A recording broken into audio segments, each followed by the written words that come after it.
வணக்கம் சார். வணக்கம். எப்படி இருக்கீங்க? நல்லா இருக்கேன்ப்பா, நல்லா இருக்கேன். ரொம்ப ரொம்ப சந்தோஷமா இருக்கு உங்களை பார்த்ததும் இன்டர்வியூ பண்றதும். பட் அதுக்கு மேல ரொம்ப இமோஷனலா இருக்கு அப்படின்னு தான் வந்து சொல்லணும் சார். ஏன் அப்படின்னா என்னோட வாழ்க்கையில ஒவ்வொரு நாளுமே உங்களை கடந்து போகவே போகாது. ஏன்னு கேளுங்க. ஏன் அப்படின்னா ஏதாவது ரொம்ப கஷ்டம் இருங்க, ஏன்னு கேட்டுக்கிறேன். ஏன் அப்படின்னா ஏதாவது ரொம்ப கஷ்டமா இருந்தாலும் ஃபர்ஸ்ட் எடுத்து உங்களோட காமெடி சீன்ஸ் பார்ப்பேன். மனசு அப்படியே கொஞ்சம் எதமா வந்துட்டு இருக்கு. போன் எடுத்து யாருக்கிட்டையாவது சேட் பண்ணாலும் நாங்க யூஸ் பண்ற ஜிஃப் ஸ்டிக்கரும் உங்களோடது தான். எந்த மீம்ஸ்னாலும் அதுலயும் நீங்க இருப்பீங்க. யாருக்கிட்டையாவது போன் பேசினாலும் டயலாகும் உங்களோட தான் சார் வருது. ஸோ எங்களோட ஒவ்வொரு நாளுமே நீங்க எங்க கூட எப்பவுமே இருக்கீங்க. ரொம்ப சந்தோஷமா இருக்கிறதுக்கான காரணமும் நீங்க தான் சார். சந்தோஷம். எனக்கு மட்டும் கிடையாது, நிறைய பேருக்கு இந்த மாதிரி வந்துட்டு இருக்கும். ஆமால பாருங்க, எல்லாருக்குமே அப்படிதான் இருக்கு. அதுக்கு ரொம்ப ரொம்ப பெரிய நன்றிகள். தேங்க்யூ டியா. ஓகே, சோ இப்போ வந்துட்டு மாரிசன் படத்துக்காக நிறைய விஷயங்கள் நம்ம வந்து உங்ககிட்ட பேச போறோம் sir. First of all trailer வந்து பார்த்தேன். இது வரைக்குமே வடிவேல் சார் பார்க்காத ஒரு சாயல்ல வந்துட்டு நீங்க நடிச்சிருக்கீங்க. ரொம்ப சீரியஸான, ரொம்ப இன்டென்ஸான ஒரு ரோல் வந்து பண்ணியிருக்கீங்க. இந்த படத்தை நீங்க சூஸ் பண்றதுக்கான காரணம் என்ன?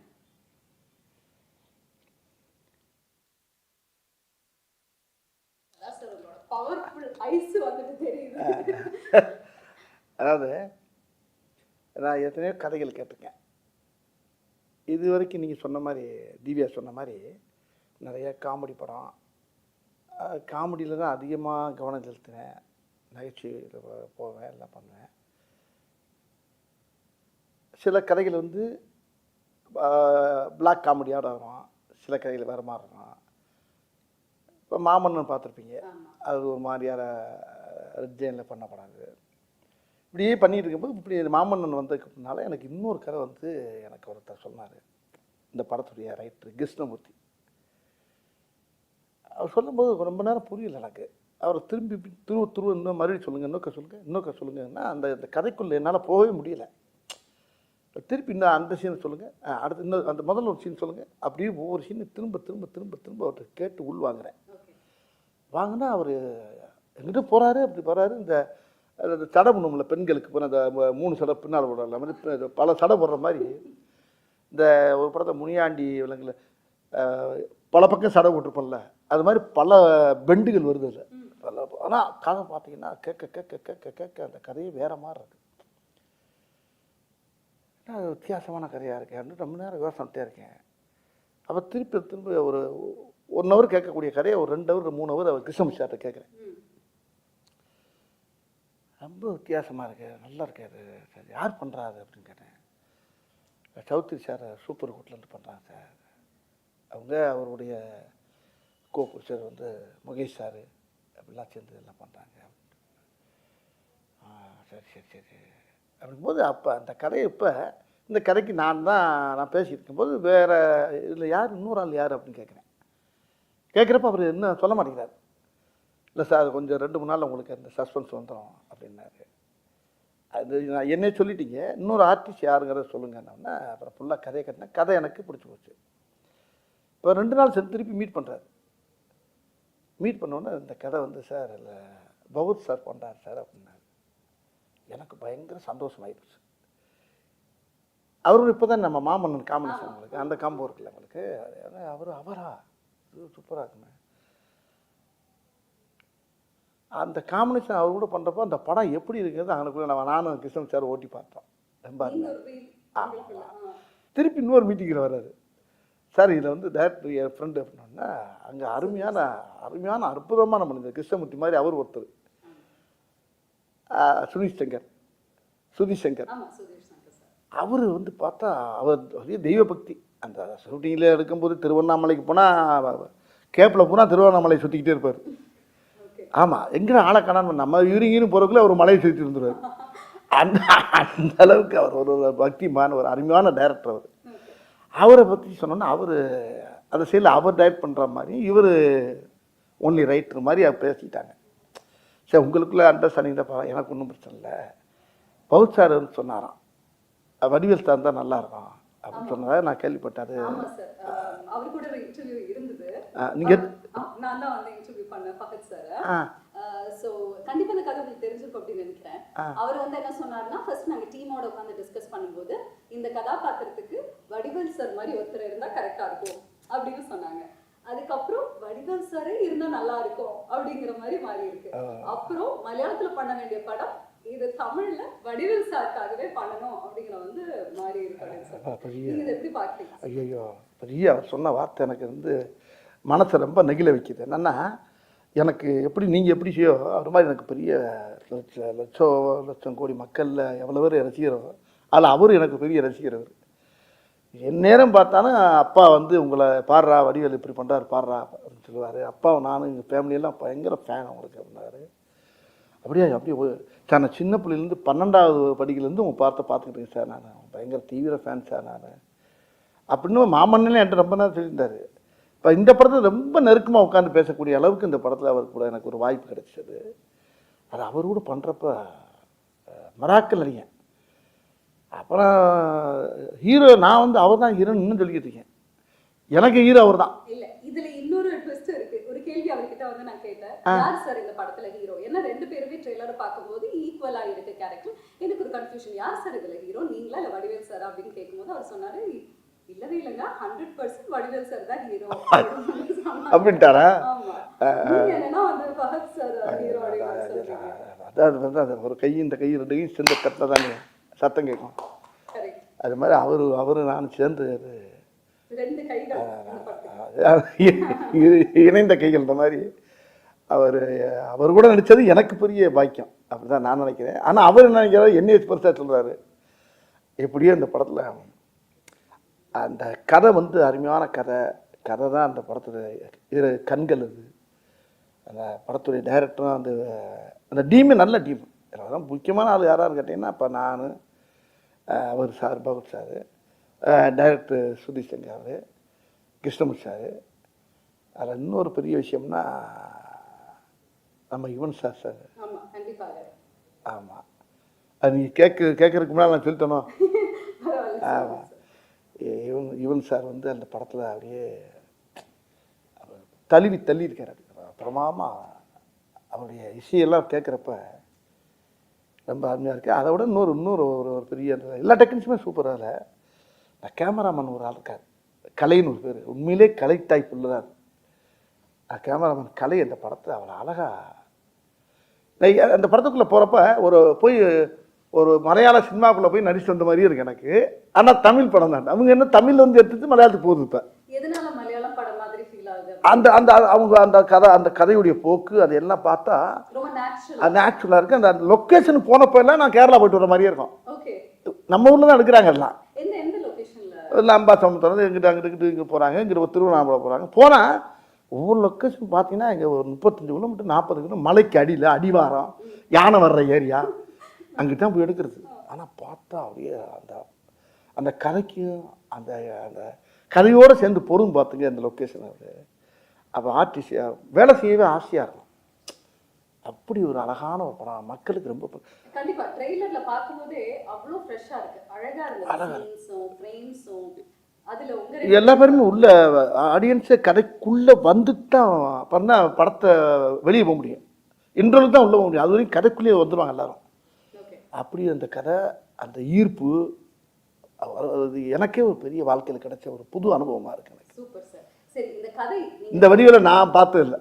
ஆமாவா? நான் ஃபஸ்ட்டு வந்தோன்னே எனக்கு இந்த கதையை கட்டு சரி என்ன இது காஸ்டியூம் சார் அப்படின்னு. அப்போ கிருஷ்ணமூர்த்தி சார் தான் வந்தார், ரைட்ரு. வந்து ஒரு சில்லு எடுத்தார். ஒரு ஃபேன் செட்டு போட்டு இன் பண்ணி நிற்கிறேன். இந்த இதுதான் ஒரு சில்லு போட்டு நிற்கிறேன். எனக்கு இந்த ஒரு சில்லு போதும் சார் அப்படின்னாரு. என்ன சார் நிறையா எடுப்பாங்களேண்ணா? ஒன்று இதான் சார். ஓகே சார் அப்படின்ட்டாரு. இல்லை இன்னொரு 10-20 எடுங்க, வேறு மாதிரி எடுப்பா. என் மைண்டு மாறிடு சார், இதுதான் அப்படின்னாரு. இப்போ இந்த கெட்டப்பில் என்ன பார்க்குறாரு. அப்போ நான் என்ன பார்க்குறேன், மாமன்னனுக்கும் இதுக்கு ரொம்ப சேஞ்சு கிடைக்கல உங்களுக்கு. அது ஃபுல்லாக வெயிட் ஷர்ட்டோட வருது. இது ஒரு ஃபேன் போட்டு ஒரு இன் பண்ணி ஒரு பேக்கோட இருக்காரு. பட் இவர் கேரக்டர் அவர் கேரக்டர்னு பார்க்குறப்ப எனக்கே ஒரு புதுசாக இருந்துச்சு. ஒரு வித்தியாசமான ஸ்டைல்ல நான் முதல்ல சொன்ன மாதிரி உங்களுக்கு ஒரு டிஃபரண்டான எக்ஸ்பீரியன்ஸ், உங்களுக்கும் அந்த மாதிரி தான் இருந்திருக்கு. ஆமாம்மா, நானே ஆடியன்ஸ் என்ன படம் பார்க்கல, நான் நடிக்கும்போது அந்த ட்ரெயிலரை பார்க்கும்போது எனக்கே என்ன கேட்டாங்க, ட்ரெயிலர் பார்த்தீங்களா சார் என்ன கொச்சா என்ன கண்ணை கட்டுறது என்ன புரியல. வித்தியாசமாக இருக்குது அப்படின்றது ரொம்ப பெருமையாக இருந்துச்சு எனக்கு. ஓகே, இந்த கதை வந்து நீங்க கேட்கும் பொழுது எந்த விஷயம் அப்போ கண்டிப்பா இந்த கதைக்கு மேட்சா இருக்கேன், நான் இதை கண்டிப்பா பண்ணணும் அப்படின்னு எந்த பாயிண்ட்ல உங்களுக்கு தோணுச்சு சார்? ரொம்ப அருமையான கேள்வி இது. இந்த கேள்வி தான் இந்த பேட்டியிலே ரொம்ப முக்கியமான கேள்வி நினைக்கிறேன். இது எப்படின்னா, இன்னைக்கு இருக்க காலகட்டம், இந்த இந்த நிகழ்காலங்கள் இன்னைக்கு இருக்க, நம்ம இதுக்கு முன்னால் இருக்கிறது வேறு மாதிரி இருந்துச்சு, நம்ம வேறு மாதிரி பண்ணோங்கிறதெல்லாம் வேறு விஷயம். இன்றைக்கி காலங்களில் இன்றைக்கி இருக்க இளைஞர்கள் மத்தியில் இன்றைக்கி நிறையா இன்றைக்கி வந்து இந்த இந்த இந்த கதை ரொம்ப ஒரு சமூக விழிப்புணர்வை ஏற்றக்கூடிய சொல்கிற அளவுக்கு இந்த கதையில் அந்த திரைக்கதை அமைஞ்சிருக்கு. ஆமாம், பொதுவாகவே இப்போ நானும் ஹீரோ கிடையாது, யாரும் கிடையாது கூட வச்சுக்கோங்க, இந்த கதை தான் ஹீரோ. அவ்வளோ அற்புதமான விஷயத்த டைரக்டரும் கதாசிரியர் இந்த படத்தை ரொம்ப அருமையாக இயக்கியிருக்காங்க. ரொம்ப முக்கியமான விஷயம் என்னென்னா, மக்கள் இந்த படத்தை பார்க்குறப்ப ஒரு ரொம்ப பேருக்கு ஒரு பெரிய விழிப்புணர்வாக இருக்கும். அது ஒன்று. இதில் நடிச்சிருக்க ஆர்டிஸ்ட் அத்தனை பேருமே இந்த கதையோடு பின்னி பிணைஞ்சிட்டாங்க. எல்லா பேருமே. இதில் பவுட் சார் கிடச்சது வந்து இந்த படத்துக்கு அது இன்னும் மெருகேற்றி இருக்குது. அதுதான் இன்னொன்று அந்த இப்போ இந்த ட்ரெய்லரை பார்த்து எல்லோரும் ஆளுக்கு ஒரு கதை எழுதுறாங்க, ஒவ்வொரு கதையாக எழுதிட்டு வர்றாங்க. இப்போ அந்த கதையில் 4-5 கதை எங்களுக்கு கிடச்சிருக்கு. அதே டைரக்டர் ஆட்டையை போட்டு பண்ணலாம்னு இருக்காரு. ஆமாம், இல்லை அவங்க சொன்னது அது புதுசு புதுசாக இருக்குது, அது ரொம்ப இன்ட்ரெஸ்டிங்காக இருக்குது. ட்ரெய்லரை வச்சு அவங்க ஒரு கதை சொல்லிட்டு இருக்காங்க, இது நல்லா இருக்கே, இது அது இது அதோட இது ஒரு ஒவ்வொன்றும் ஒரு மாதிரியாக இருக்குது. ஆனால் அந்த கதையில் இருக்க விஷயங்கள் வந்து மக்களுக்கு ரொம்ப படமாக நீங்கள் பார்க்குறப்ப அந்த ஆடியன்ஸ் எந்திரிச்சு கை தட்டுற அளவுக்கு அந்த படம் அந்த இயக்கியிருக்காங்க. ஆமாம், பொறுத்து வந்து பார்க்கணும். ஓகே, நீங்க இந்த படத்துல நடிச்ச நடிகர்கள் பத்தி சொன்னீங்க. முக்கியமா நம்ம கோவை சரளமாவும் வந்து நடிச்சிருக்காங்க. உங்களோட காம்பினேஷன் பல வருடங்கள் கழிச்சு ஸ்கிரீன்ல பார்க்குறேன். அவங்க கூட சேர்ந்து இல்லைனாலுமே இந்த படத்துல அவங்க ஒரு வித்தியாசமான கேரக்டர் அவங்க பண்ணியிருக்காங்க. ரொம்ப சீரியஸாக பண்ணியிருக்காங்க. அவங்க ரொம்ப நல்லா பண்ணியிருக்காங்க. அவங்க சும்மாவே அவங்க வந்து பிறவி ஆர்டிஸ்ட். அவங்கள சொல்லவா வேணும் உங்களுக்கு. அவங்க எந்த கேரக்டர் கொடுத்தாலும் அசத்திட்டு போகிறாங்க. அதான் தமிழ் சினிமாவில் அவங்க இன்னொரு மனோரமா மாதிரி வச்சுக்கோங்களேன். அவங்க இந்த படத்தில் வேற மாதிரி அவங்க பண்ணியிருப்பாங்க. சூப்பர். ரொம்ப வருடங்கள் கழிச்சு நீங்கள் இந்த படத்தில் நடிக்கும்போது அனுபவம் எப்படி இருந்தது சார் அம்மா கூட? அவங்களுக்கு எனக்கு அதிகமாக காம்பினேஷன் வராது. அப்படி இருந்தாலும் ஒரு சில இடத்துல காம்பினேஷன் இருப்போம். அவங்க ஒரு போலீஸ் ஆஃபீஸராக வராங்க, அது வேற மாதிரி இருக்காது. சரி, இந்த கதாபாத்திரத்துக்கு டெஃபினட்டாக ஒரு டிஃப்ரெண்ட்டான லுக் உங்களுக்கு வந்துட்டு இருக்கு. பட் நீங்கள் எப்படியெல்லாம் வந்து ட்ரெயின் எடுத்தீங்க சார்? ஏதாவது ட்ரைனிங்கோ இல்லை இதுக்கு வந்து நீங்கள் ஏதாவது ஸ்பெஷலாக ரிஹர்சல்ஸோ அந்த மாதிரி ஏதாவது? இல்லை இல்லை இல்லை இல்லை இல்லை இல்லை அந்த கதையை நல்லா உள்வாங்கினேன். ஒரு தடவைக்கு 100 தடவை உள்வாங்கினேன். வாங்கி அந்த கதாபாத்திரத்தை வந்து உள்வாங்கும்போது எனக்கு அதான் சொல்லலை, படம் ரிலீஸுக்கு முன்னால் இந்த கேள்விக்கெல்லாம் சரியான விட கொடுப்பேன் நான். என்ன இது முடிஞ்சதுக்கு அப்புறமா நீங்க எல்லாத்தையும் வந்து சொல்லியிருந்திருப்பீங்க. கொஞ்சம் யோசனை வேண்டியா இருக்கு. ரொம்ப அதை நிறையா உள்வாங்கும்போது இந்த கதை இன்னைக்கு சமுதாயத்துக்கு தேவைப்படுது. சொல்லணும், இந்த கதையை சொல்லி ஆகணும். அதுக்கு என்னை தேர்ந்தெடுத்தது வந்து பகவத் சாருங்கும்போது ரொம்ப பயங்கர ஆச்சரியமாக இருக்கு எனக்கு. இல்லை, மாமன்னன் படம் அப்போ கூட மாரி செல்வராஜ் சாரும் அண்ட் உதய சாரும் வந்து சொல்லியிருந்தாங்க, என்னதான் வந்துட்டு எல்லாருமே இருந்தாலும் ஃபஹத் சாருக்கு வந்து செட்டில் சரி எப்பவுமே வந்து வடிவேல் சார் மேலே அவ்வளோ ஒரு பிரியம். சீக்கிரமா வந்து அவர் கூட போய் உட்காந்து பேசுவாங்க, நிறைய விஷயங்கள் உட்காந்து பேசிட்டு இருப்பாங்க அப்படின்னு எல்லாம் வந்து சொன்னாங்க. என்ன மாதிரி விஷயங்கள் வந்து நீங்க அவ்வளோ டிஸ்கஸ் பண்ணுவீங்க? அண்ட் உண்மையாலுமே அவருக்கு உங்க மேல அவ்வளோ பிரியம், பட் எந்த அளவுக்கு உங்களை கேட்க அந்த ஒவ்வொரு சீனையும் அவர் சொல்லுவார் என்கிட்ட. நான் நடித்த சீனை பூரா அவர் சொல்லி காட்டுவார் எனக்கு. நான் அவர் படம் ரொம்ப அதிகமாக கொஞ்சம் கம்மியாக தான் பார்த்துருக்கேன். ஆனால் என்ன அவர் படிப்படியாக பார்த்துருக்காரு. ஒவ்வொரு படத்தையும் பார்த்து அந்த காமெடி அவர் சொல்லி சொல்லி சிரிப்பார் என்கிட்ட. சொல்லும்போது எனக்கு அப்புறம் நான் அந்த காமெடி எப்படி நடந்துச்சு, எப்படி நடந்துச்சு, இப்படி ஒவ்வொரு சம்பவத்தையும் நான் ஸ்பாட்டில் நின்று நடந்துச்சு, நான் நடித்த இடங்களை அப்புறம் சொல்லிவிட்டு அவரை சிரிக்க பற்றிருப்பேன். ஆமாம், அது எத்தனை தடவை பார்த்தாலும் அவர்கிட்ட நிறையா இன்னும் சொல்லிக்கிட்டே இருப்பேன். அவரும் சிரிச்சுக்கிட்டே இருப்பார், அவர் கைத்தட்டி சிரிச்சுக்கிட்டு இருப்பார்.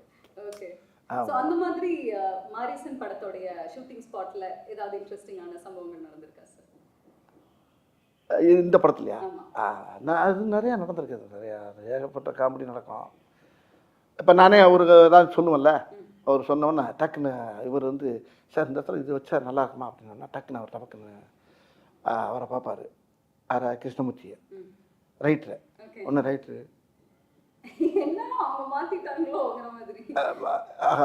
ஒரு கரையை மாற்றி வேறு மாதிரி போடுவாங்க. ஒரு பீதியாக இருக்கும். ஒன்று இவர் ரைட் சொல்லுவார், ஆனால் அது வேணுமா, அது வேணுமா, ஏன்னா அவர் கதையில் ஆனால் அதில் சேரும், அது அந்த அந்த டைலாக் சேரும். ஆனால் அவருக்கு ஆசையாக இருக்கும், அவருக்கு பௌத் சாருக்கு. ஆனால் அவர் நல்லா இருக்கே அப்படிம்பாரு. அப்புறம் கிருஷ்ணன் சார் சரி வேணாம் அப்படிம்பாரு பௌத் சார். வேணான்றாரு. வேணாம்னா அவனு டேரக்டர் சார் அங்கேருந்து வந்துடுவார், சுதிசங்கர் சார் அங்கேருந்து வந்துடுவார். என்ன என்ன அப்படின்பாரு. இல்லை இது நல்லா இருக்கேன் அப்படின்பாரு. ஒன்று அவங்க 3 பேர் மலையாளத்தில் பேசிட்டு இருப்பாங்க. நான் ஒரு ஆள் மட்டும் இந்த திக்கு தெரியாமல், திசை தெரியாமல், பாசை தெரியாமல் அப்படியே நின்றுக்கிட்டே இருப்பேன். இது என்ன பார்ப்பேன், என்ன பேசுகிறாங்க, பேசாமல் வீட்டுக்கு அனுப்பிடலாங்கிறாங்களா, என்ன பேசி 3 பேர் மலையாளத்தை பேசிகிட்டே இருப்பாங்க. நான் அதான் சொல்லல, தினம் மலையாள ஷூட்டிங் போயிட்டு வந்த மாதிரியே இருக்கும். ஆமாம். அப்புறம் அவங்க எவரைய பற்றி கிருஷ்ணன் சார் பதறுவார். சார் வேணாம் சார், தெரியாமல் கேட்டு தொலைங்க, விட்டு தொலைங்க அப்படி. இல்லை சார் ஓகே சார் அப்படின்பாரு. இல்ல ஃபஹத் சார் ஒரு விஷயம் வந்து சொன்னாரு, சீரியஸான ஒரு சீன் நாங்க நடிச்சிட்டு வருவோம், ஆனா வடிவேல் சார் உடனே பின்னாடி வந்துட்டு அதே சீனை அவர் ஒரு காமெடியான ஒரு வேலை அப்படி சிலது வைக்கப்பட்டது இருக்கு, வேணான்னு சொன்னது இருக்கு. இப்படி சில விஷயம் ரொம்ப எனக்குள்ள ரொம்ப சுவாரஸ்யமா ஜாலியாக எடுத்துக்கிறோம் நாங்கள். அதே மாதிரி அவர் நிறையா சொல்லுவார். டைரக்டர் ரொம்ப அவர் இல்லை, நாங்கள்லாம் ஒன்று யோசிப்போம், ரைட்டர் ஒன்று யோசிப்பார், டைரக்டர் அங்கே புதுசாக ஒன்று சொல்லுவார். அந்த இடத்துல அப்படி சேர்ந்து இந்த ஸ்பாட்லேயே அந்த இடத்துல மாற்றுவோம், நல்லாயிருக்கும், நல்ல டீம். இல்லை இடையில அவர் வந்துடுவார். சில நேரத்தில் இந்த தமிழில் சில வார்த்தை எங்களுக்கு புரியாது. அவர் ரைட்டர் நல்லா தமிழ் பேசுவார், கிருஷ்ணமூர்த்தி சார். அவர் டைரக்டர் சார் கொஞ்சம் தமிழில் அப்படியே தாரா பா ஆ பா ஓ ஆ அப்படின்னு போயிட்டு வருவார். இது மலையாளம் இல்லை, நீங்கள் வர. அப்புறம் அங்கேருந்து கேமராமேன் வர, என்ன என்ன ஓ இதா சார், இது இந்த தமிழில் வந்து இது வரும் சார், மலையாளத்தை அப்படி வரும். ஓ சார் அப்படியா, இது இப்படி சொன்னால் நல்லா இருக்கு அப்படி இப்படி 2 பேரும் அந்த அந்த எல்லாம் தாய் இல்லையா, எல்லாம் பூரா அதானே, ஒரு தாய் பிள்ளை தானே, எல்லாம் நாங்கள்லாம் சேர்ந்து 2 மொழியும் சேர்ந்து அதில் விளாண்டுருப்போம் பாருங்க. பிரமாமா உண்மையிலே நல்ல அனுபவம், நல்ல படம், மக்களுக்கு சொல்ல வேண்டிய ஒரு நல்ல விஷயத்தை விழிப்புணர்வாக்குற அளவுக்கு ஒரு படத்தை கொடுத்துருக்காங்க. Super sir, very nice. இதுல ரொம்ப ஒரு டீப்பான விஷயம் என்னன்னா, அல்சைமர்ஸ் பேஷண்டா வந்து நீங்க நடிச்சிருக்கீங்க, அதாவது மறந்து போற ஒரு விஷயம். ஸோ அந்த மாதிரி கதையை தாண்டி நிஜ வாழ்க்கையில நீங்க ஏதாவது மறந்து போய் எங்கேயாவது மாட்டின அனுபவங்கள் இருக்கா? நல்ல வார்த்தை அது. இது எப்படின்னா, எல்லாருக்குமே இந்த வியாதி இருக்கு, எல்லாருக்குமே அந்த வியாதி இருக்கு. இந்த வியாதி இல்லாதவங்களே கிடையாது. ரொம்ப பேரும் இது ரைட்டு வந்து என்கிட்ட சொன்னபோது கிருஷ்ணன் சார் சொன்னாருங்க. இப்போ பொதுவாக பாருங்கள், நம்ம வீட்டில் நம்ம இல்லை நம்ம அம்மாவாக இருக்கணும், ஒய்ஃபாக இருக்கணும், யாரும் அந்த கார் போயிட்டு இருக்கணும் 50 கிலோமீட்டருக்கு அங்கிட்டு, ஐயோ வீட்டை அதை மறந்து வந்துச்சு, ஐயோ ஐயோ வண்டியை தப்புங்க, இதை வச்சுட்டு பேக்கை வச்சுட்டு வலையில வச்சுட்டு அப்படி ஒரே ஒன்று பார்த்தா அவன் டிரைவர் என்ன செய்யாது அவன் ஓட்டிக்கிட்டு இங்கே ஃபேமிலி கத்துற பாட்டு ஒரே ஏதோ ஒரு பேக்கை வச்சுட்டு வந்தாங்களாம், அவன் ஓரமாக வண்டியை நிப்பாட்டிக்கலாம். ஏப்பா எப்படி கொண்டு வர முடியுமா, எங்க 70 கிலோமீட்டர் வந்தாச்சுங்க, இப்படிலாம் நடக்கும். நிறைய பார்த்துப்போம் வாழ்க்கையில், எல்லார் வீட்லேயும் அது பெரிய ஒரு முக்கியம். அந்த மறக்கிறது ரொம்ப.